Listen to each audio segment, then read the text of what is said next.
Listen, listen.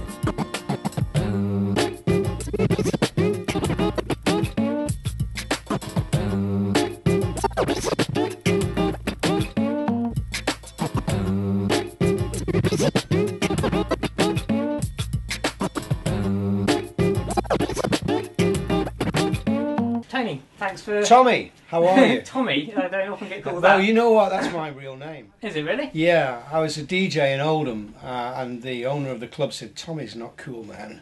You got to be called Tony." Oh, that's good. And that was back in 1963, you know. So I was Tommy Whitehead, and I transposed into Tony Prince.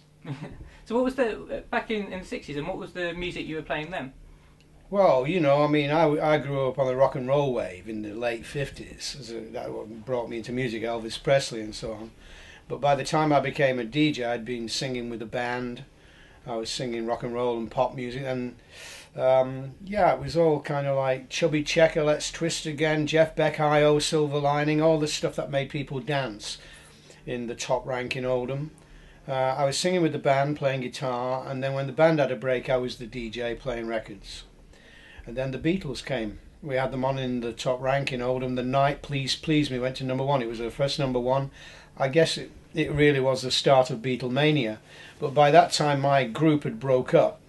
Otherwise perhaps I'd have got caught up in the overwhelming A&R charge on Lancashire to find groups. But by that time I'd moved to Bristol, to a new top rank dance hall, where I was approached by the Musicians Union, who wanted to know how much I was earning, because I was playing guitar and singing with the band, big 15-piece orchestra, and when they had a break I played the records, and they thought I should get a lot more money than I was being paid because I was working all night. I said, I don't mind, I just love playing records, I love music, and I'm happy. He said, well, that's not the point. We'll try and get you more money.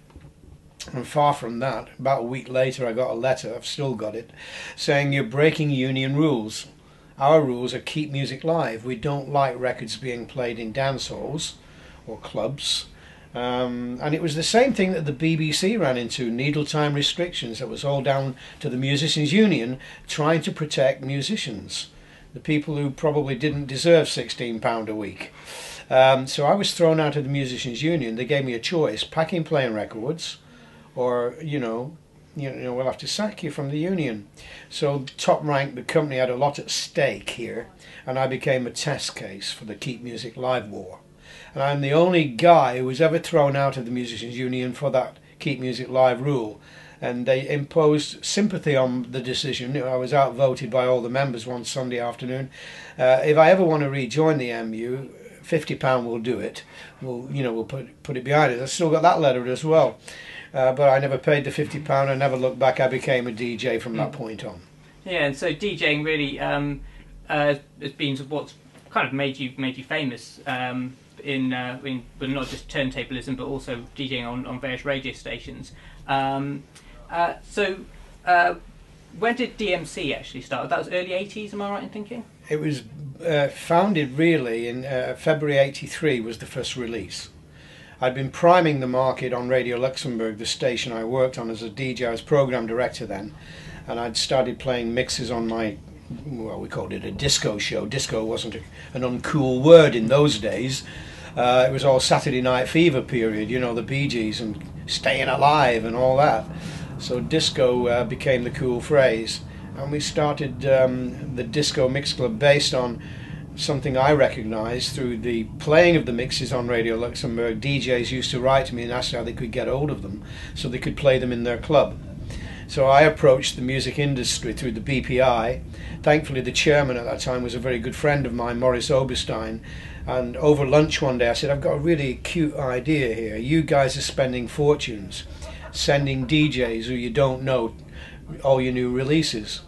How about this for an idea? If you let me sell them mixes, we can also send them free promos.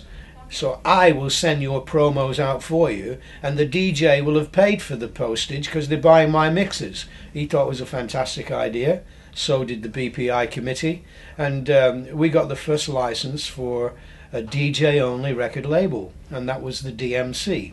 which originally was called the Disco Mix Club. And we were originally on cassette.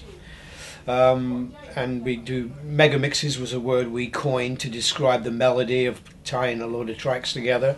And we also decided to put a magazine out with the cassettes, so it was like a DJ newsletter, make it more clubby. They got a membership card and a number, and we got them discounts in stores and record shops and so on.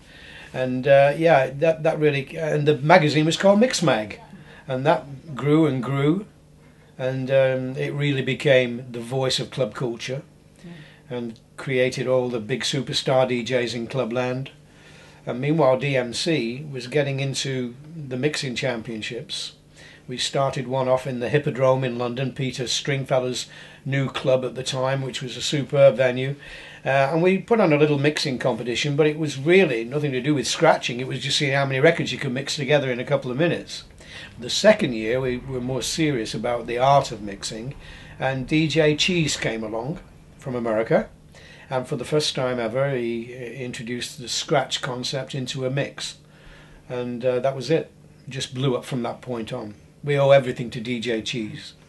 Yeah, so how did that come about, this sort of collaboration with America? 'Cause in Britain, in the sort of early 80s, there wasn't a lot of...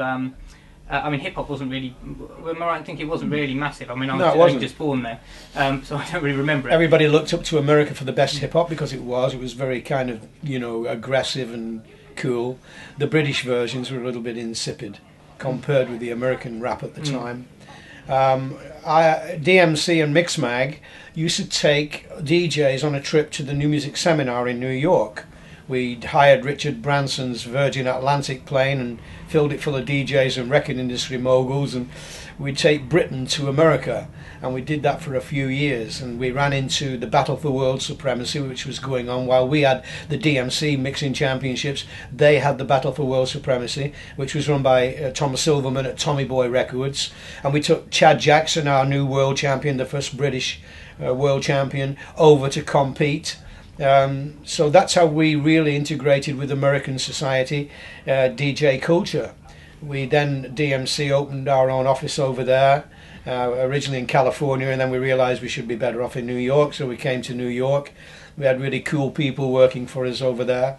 And then DMC started to expand with branches in all countries around the world, France, Germany, Australia.